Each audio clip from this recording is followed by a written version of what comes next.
A new video for you here. It's just a process painting, doing a portrait of Amelia Earhart on wood panel using acrylic paints. And I talk a little bit about the want of an artist and how it informs our creative process and the building of a consistent body of work. So I hope you enjoy the video, and I'll check in with you later.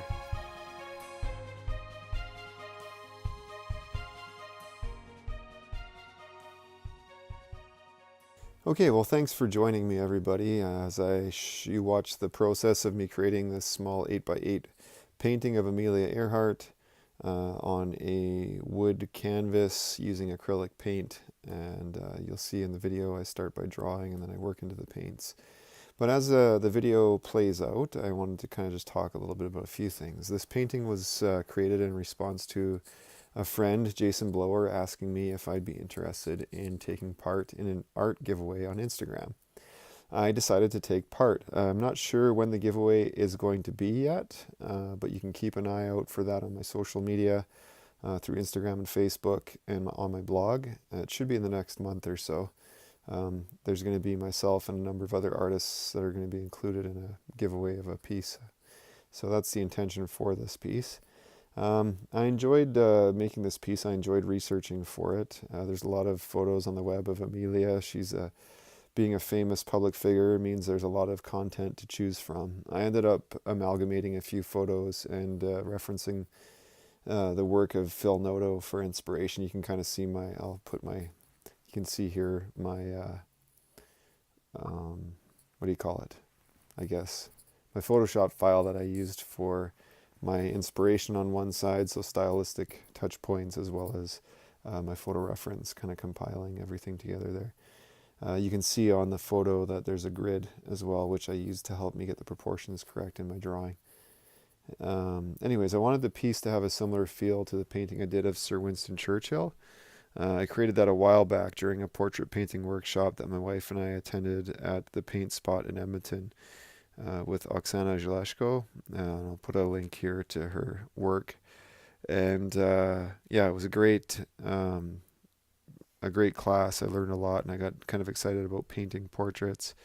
I haven't worked in acrylics for a long time. I'm usually working digitally these days.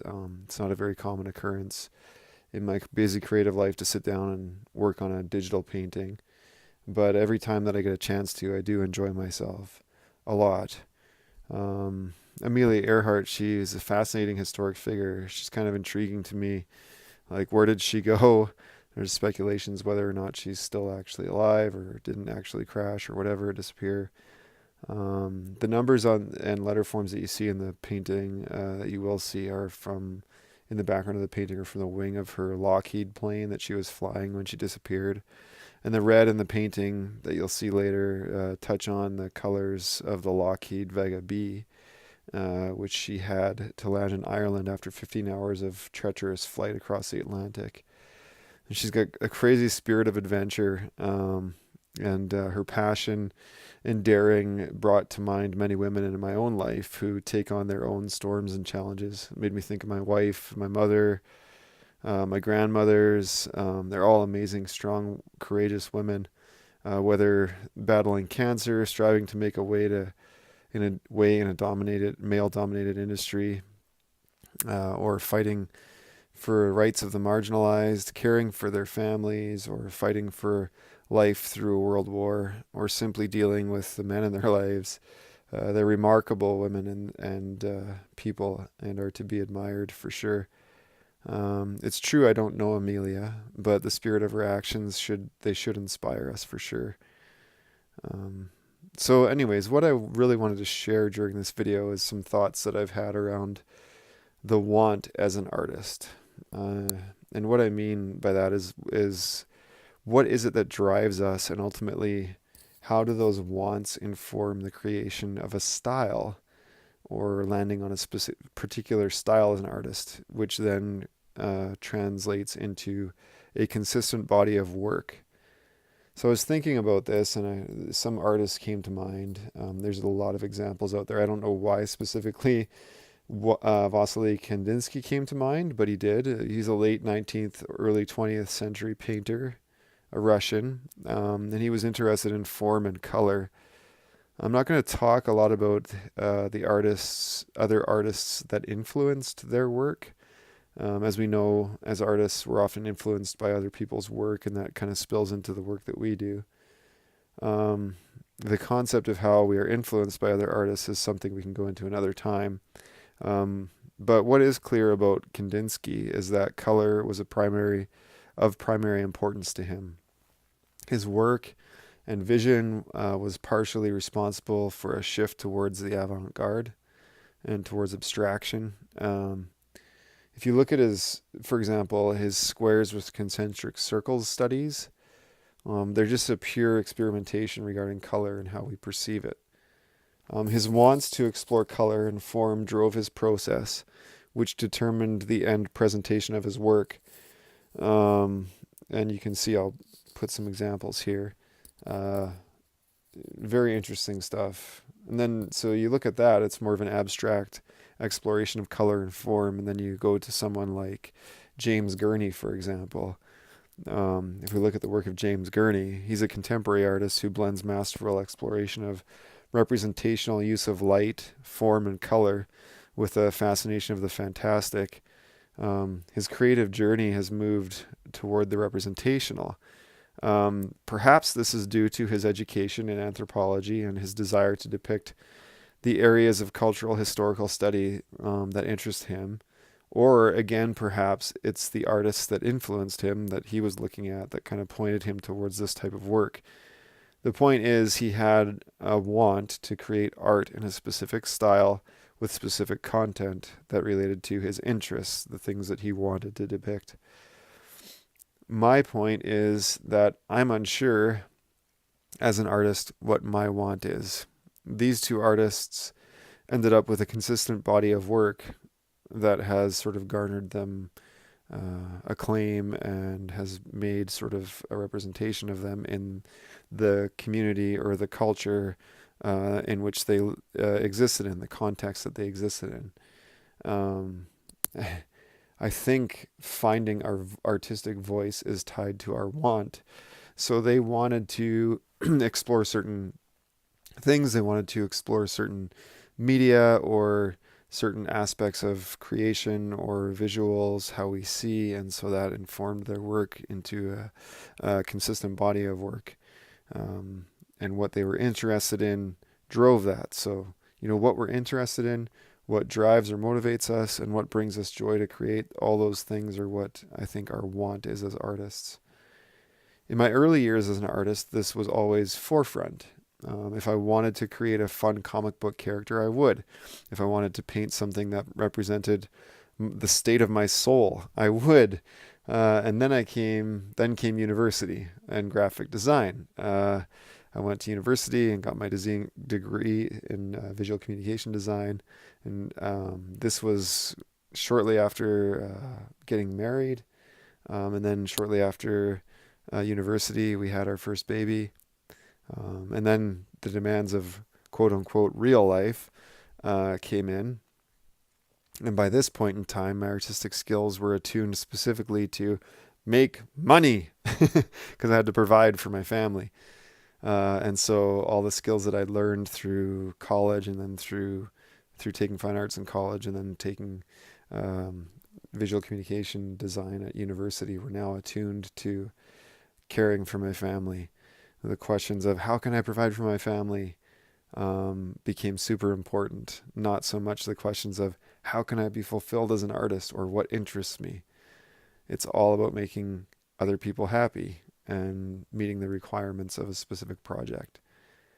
And that has kind of spilled over into some interesting stuff in my career and interesting growth that I wouldn't attain otherwise. But I've recently kind of started looking at the aspects of an artistic side again of my creative journey. So in a recent conversation with an illustration group that I'm a part of in Edmonton here, I realized that I haven't been giving this much thought.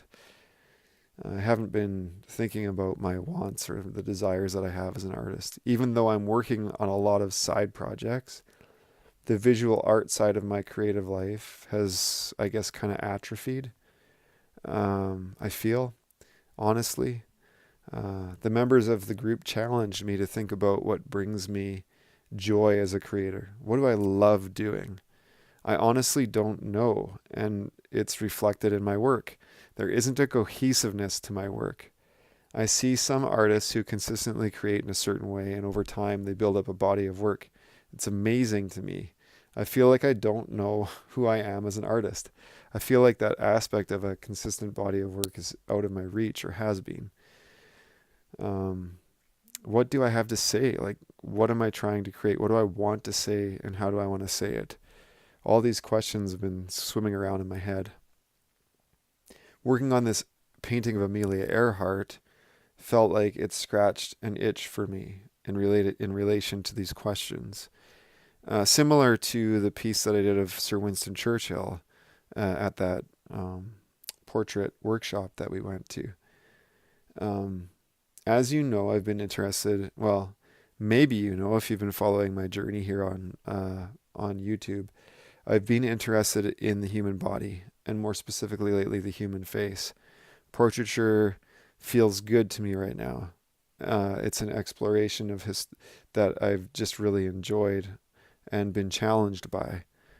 I think it might tie into my interest in creation, period, in general.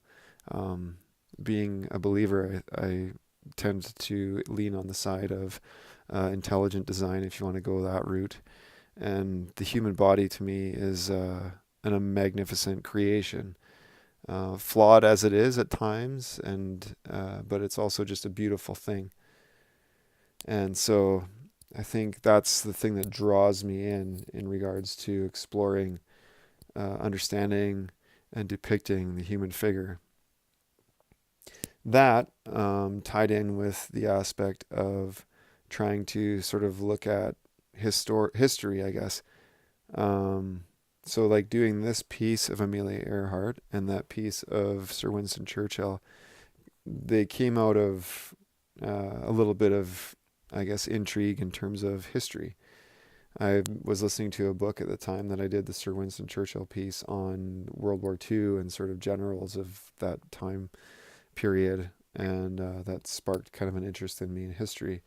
It's also an area of my experience, I guess, that is not very rounded, and it's something that I would like to explore more so that I can grow in just essentially my basic knowledge of the world and of people and human history and how we are as people. So I was thinking that maybe this is something that I could focus down on for a time. Portraits of historic people, period, done in this similar style. That said, is it what I want to do? Question mark. Well, yeah, I think so. I mean, I want to grow in my ability to draw and paint people. So this is in line with that endeavor. I want to become more rounded as a person in regards to my interests and knowledge. And exploring history and figures of significance comes with some level of growth and knowledge. So I guess, yes, that fits in with, these wants that I've kind of described. So I would say that like this probably is something that I want to do. Now, that's fine and everything. Uh, but in the realities of life, is that a true possibility in terms of my capacities? I don't have a boatload of time to explore stuff. And maybe this is what is part of my downfall as a creator. I take on a lot of things. And so I continue to be great at starting things while achieving the completion of them seems to constantly be out of my reach. I I complete few things, though I start many things. I find this infinitely irritating. It grates on me, and I feel like it makes me a fool in the eyes of many people. I've tried in the past couple of years, if you've kind of been following my journey, I've tried limiting myself to one or two endeavors, and I found that sort of started to create depression. Like depression started setting in. Um, I guess, you know, as I've been thinking about stuff, perhaps for now I'm meant to operate in flux creatively. as I care for my family and I try to like keep my job going and doing well and providing for the family, maybe these side projects and endeavors sort of will be in flux for me because I don't have large pockets of time to devote to things. Um, I've started exploring the theory of acquiring some grant money to possibly carve out some extra time to focus on a series of paintings. And I've had some conversations with other artists who've done this, and maybe that's a way to allow me to focus down on something. I don't think there's clarity to a want in my creative life. No, sorry, I do think there is clarity to a want in my creative life, so perhaps I need to be more tenacious in pursuit of it. At any rate, that sort of pursuit of creating a body of work is really a secondary goal of mine. My primary goal right now is the first novel that I want to complete, which is Possum Awesome and the Tome of Tomorrows. And I am working on that still, but I really do need to complete it. So that's really a focus for me at this time in my extracurricular creative work. So creating these types of portraits in paint like this Amelia Earhart piece might be still a side project that, is something that I sort of dabble in for the time, but don't really pursue wholeheartedly. Anyways, those who don't know about my novel about Possum Awesome and the Tome of Tomorrows, you can find out more info about it and see what I've created to this point on Patreon. Or on my blog, there's some info or other videos on this channel. Yeah, it is a priority for me. I really need to finish it. So I am working towards those ends. So at the very least, maybe this video will act as a record of a growth in my understanding about my desires as an artist. And sort of act as a marker of things to be explored at a later date. I guess it's good to recognize things and to know what my wants are as an artist. And I could see myself developing a series of portraits like this and doing something with them in regards to like a show. At any rate, I hope you like her. I hope that you've enjoyed this video, and I've really enjoyed myself working on it.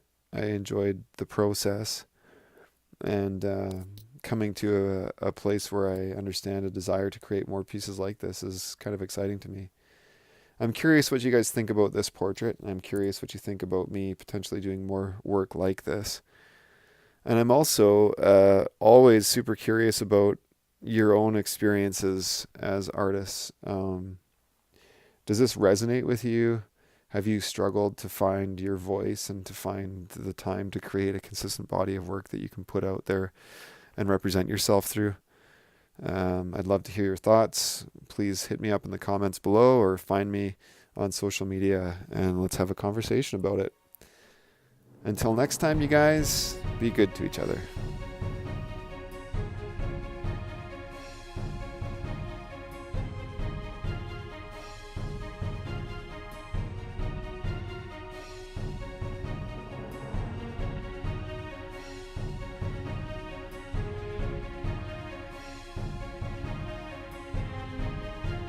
Hey guys, thanks for watching this video. If you'd like to see more content, please click one of the videos on the screen. If you'd like to be notified when all my videos go up, please click the bell icon. And if you'd like to follow me on social medias, you can find me on patreon.com/Corey Lansdell. I'm at Corey Lansdell on Twitter and Instagram, and you can find me on Facebook as well. Until next time, you guys, be good to each other.